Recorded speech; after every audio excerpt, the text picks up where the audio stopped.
Habang papunta si Ara sa taga-bukas ng treasure chest, sinabi niya kina Misaki at sa iba na mauna na silang bumalik upang makalipat na sa bago nilang matuluyan. Tuwang-tuwa naman si Misaki dahil napaka-luxurious ng bago nilang tutuluyan at halos hindi na niya mapigilan ang kanyang kasiyahan. Natutuwa si Ara na makita siyang ganoon ka-motivated, kaya sinabi niyang magkikita na lang silang muli pagkatapos niyang maasikaso ang treasure chest. Pagkatapos noon ay naghiwa-hiwalay muna sila at pagdating nila sa tindahan ng taga-bukas ng treasure chest, nagulat sila nang biglang lumitaw ang isang malaking halimaw.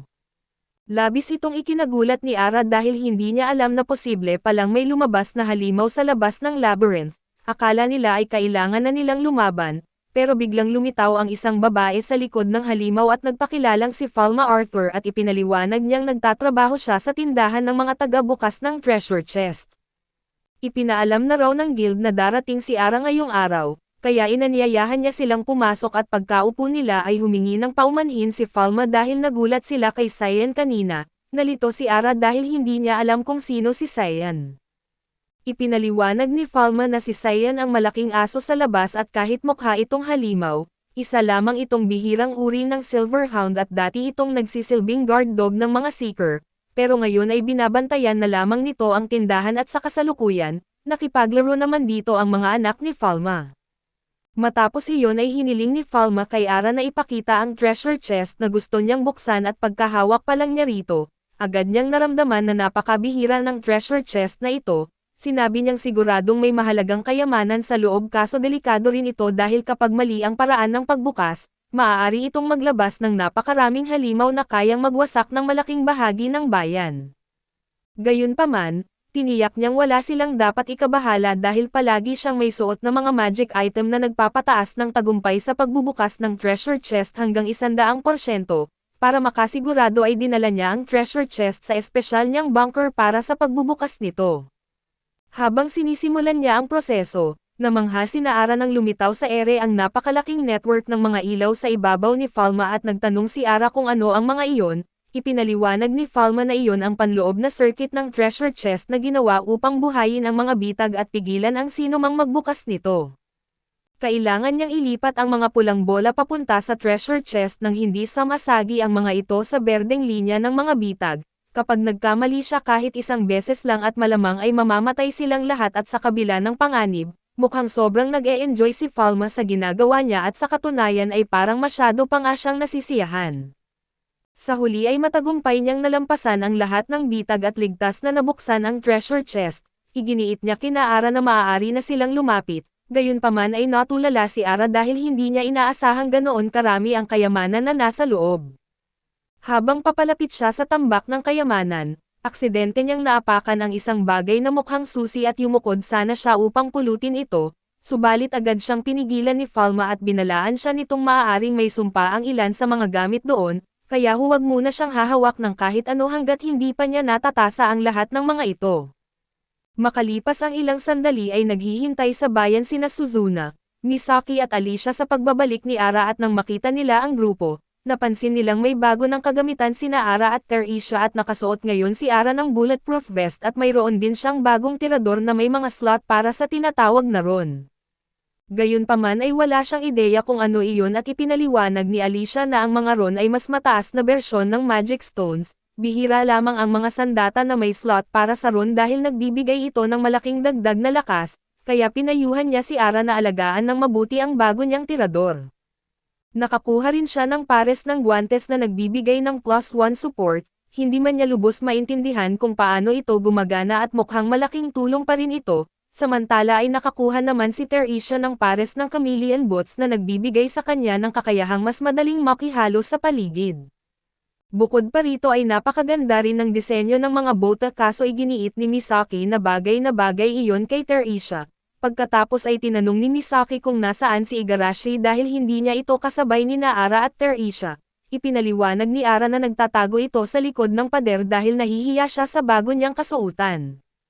Mayroon palang buong set ng Valkyrie armor sa loob ng treasure chest at napakalaki ng ibinibigay nitong dagdag sa lakas, magic at depensa kaso napaka-revealing din ng disenyo nito, dahil hindi pa kailanman nagsuot ng ganoong kasuotan si Igarashi ay labis siyang nahihiya. Halos hindi mapigilan ng iba ang mapatingin sa kanya, Ngunit kailangan niyang masanay dahil napakahalaga ng mga dagdag na stats na ibinibigay ng armor at habang pinag-uusapan ang stats, sinabi ni Suzuna na nag-level up siya kamakailan at nakalagay sa kanyang lisensya na mayroon siyang mga skill points na maaaring gamitin. Ganoon din ang nangyari sa iba nilang kasama at dahil dito, napagpasyahan nilang bumalik agad sa labyrinth upang subukan ang kanilang mga bagong kagamitan at kakayahan at pagpasok nila sa labyrinth, sinalubong sila ng grupo ng cotton balls. Medyo kinakabahan si Misaki subalit ipinahayag ni Ara na ihagis lang niya ang kanyang dice gaya ng napag-usapan nila at magiging maayos ang lahat. Sinunod iyon ni Misaki at laking gulat niya nang mapatay agad ng isang atake ang 3 cotton balls. Hindi sana ganoon kalakas ang dice ngunit dahil sa damage support skill ni Ara, malaki ang nadagdag sa pinsala nito at napansin pa nga ni Ara na mas mataas kaysa dati ang dagdag na damage. Karaniwan ay 10 lang ito pero ngayon ay naging 11 kaya inisip niyang ang bonus mula sa kanyang bagong guwantes ang dahilan nito. Hindi lang kay Misaki gumana ang bonus na iyon kundi pati sa lahat ng kanyang mga kasama at dahil dito, mas kaya na nilang harapin ang mas mapanganib na mga halimaw at maya-maya lang ay lumitaw ang malaking grupo ng mga ogre, kailangan nila itong mapatay agad bago sila tuluyang mapaligiran. Kaya ipinaliwanag ni Ara kina Suzuna at Igarashi na subukan na ang kanilang mga bagong skills at habang naghahanda sila, iginiit rin niya kay Terisha na gamitin ang bago nitong sandata at agad na pinaputukan ni Suzuna ang isa sa mga bee-monster na kasama ng mga ogre, dahil sa bago niyang auto-aim skill ay eksaktong tumama ang kanyang pana sa ulo ng halimaw. Samantala ay sabay na sumugod sina Igarashi at Terisha laban sa mga ogre at dahil sa bagong double attack skill ni Igarashi, madali niyang napatay ang 2 ogre sa iisang pag-atake at si Terisha naman ay ginamit ang bago niyang sandata upang hatiin sa 2 ang isang ogre gamit ang isang wind slash. Masayang makita ni Ara kung gaano nakalakas ang bawat miyembro ng kanyang grupo, pero biglang ipinahayag ni Suzuna na napansin niyang kumikinang ang lahat ng kanyang mga kasama at di maintindihan ni Ara ang sinasabi nito, dahil wala naman siyang nakikitang anumang liwanag. Gayunpaman, iginiit ni Suzuna na malinaw niyang nakikita ang isang kumikislap na aura sa paligid ng bawat isa sa kanila at dahil dito, napaisip si Ara kung baka may kakaibang sixth sense si Suzuna na nagbibigay sa kanya ng kakayahang makakita ng mga bagay na hindi nakikita ng iba. Matapos nilang maubos ang lahat ng halimaw sa ikalawang palapag, dumaan sila sa portal at nakarating sa ikatlong palapag ng labyrinth. Ang unang napansin nila ay napakaraming puno sa lugar at binalaan sila ni Alicia na maging mas maingat. Dahil mas maraming puno ay ang ibig sabihin nito ay mas maraming lugar na maaaring hideout ng mga halimaw. Bigla namang nakaramdam si Terisha na may papalapit at ilang sandali lang ang lumipas ay napalibutan na sila ng grupo ng mga halimaw. Iginiit ni Ara sa lahat na manatiling kalmado at pumwesto para sa labanan at inutusan niya sina Alicia, Terisha at Igarashi na unang umatake habang sina Misaki at Suzuna naman ang magbibigay ng suporta mula sa likuran. Habang nagbibigay ng cover fire sina Suzuna at Ara ay agad namang sumugod si Igarashi pero bago pa siya makapag-atake, biglang gumamit ng kakayahan ang isa sa mga halimaw na tuluyan siyang pinatigil sa kanyang kinatatayuan, agad siyang sinugod ng mga halimaw kaso nakatalon si Terisha sa tamang oras at pinugutan ang mga ito kaya nailigtas niya si Igarashi, bigla na lang naramdaman ni Ara ang malakas na hangin na tila galing sa isang papalapit na pag-atake.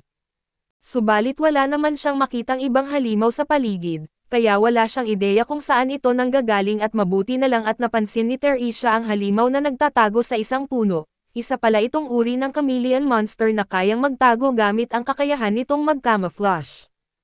Inisip ni Ara na nakikita ito ni Terisha dahil sa kakayahan ng kanyang chameleon boots, kaya agad niyang inutusan si Suzuna na putukan ng mga palaso ang lugar na itinuturo ni Terisha at habang patuloy na tinutukoy ni Terisha ang kinaroroonan ng halimaw, pinakawala ni Suzuna ang kanyang pana at eksaktong tinamaan ito kahit hindi niya ito nakikita.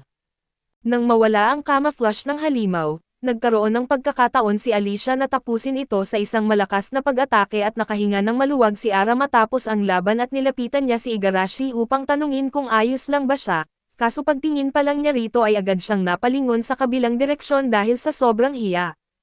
Nang tanungin siya ni Igarashi kung ano ang problema ay itinuro ni Ara ang kanyang dibdib at sinabing may bahagi ng kanyang kasuotan na natanggal. Nang mapansin iyon ni Igarashi ay agad siyang nataranta at mabilis na inayos ang kanyang damit.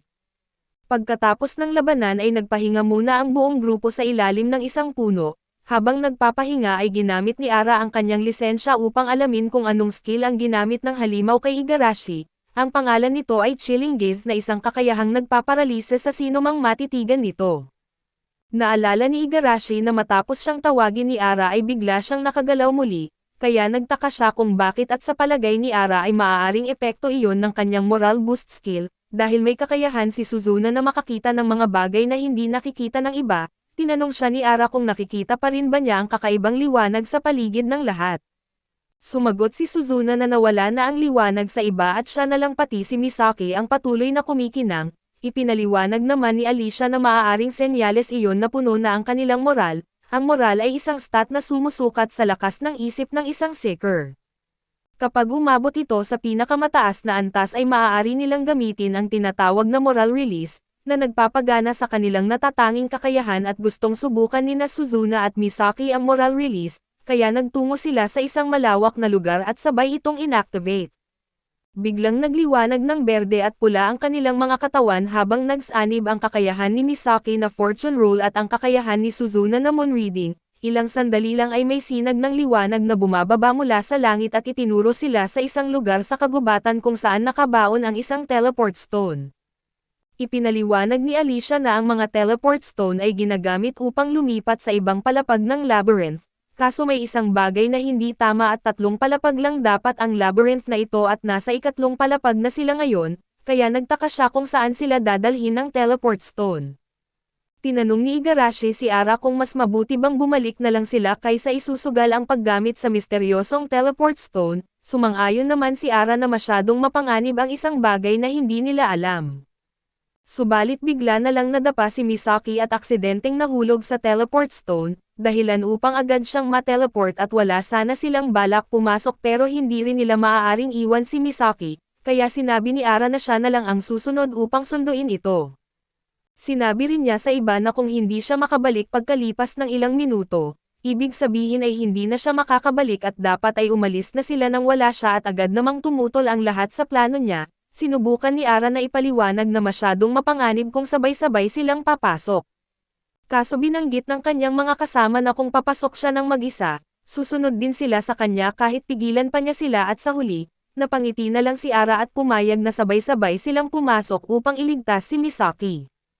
Pagdating nila sa kabilang panig ng teleport stone, natagpuan nila ang kanilang sarili sa isang madilim at mamasamasang pasilyo na walang nakikitang labasan. Samantala ay nagtatago lamang si Misaki sa likod ng isang sulok dahil natatakot siyang baka biglang may lumitaw na halimaw at atakihin siya. Labis naman ang kanyang ginhawa nang makita niyang dumating ang kanyang mga kasama upang iligtas siya. Matapos nilang mahanap si Misaki ay sinubukan ni Ara na gamitin ang return scroll upang makaalis silang lahat. Pero nalaman nilang isa pala itong locked section ng labyrinth at di gumagana rito ang return scroll. Ang tanging paraan para makalabas sila ay ang magpatuloy sa unahan at gayunpaman, nararamdaman ni Ara na may napakalakas na halimaw na naghihintay sa kanilang daraanan.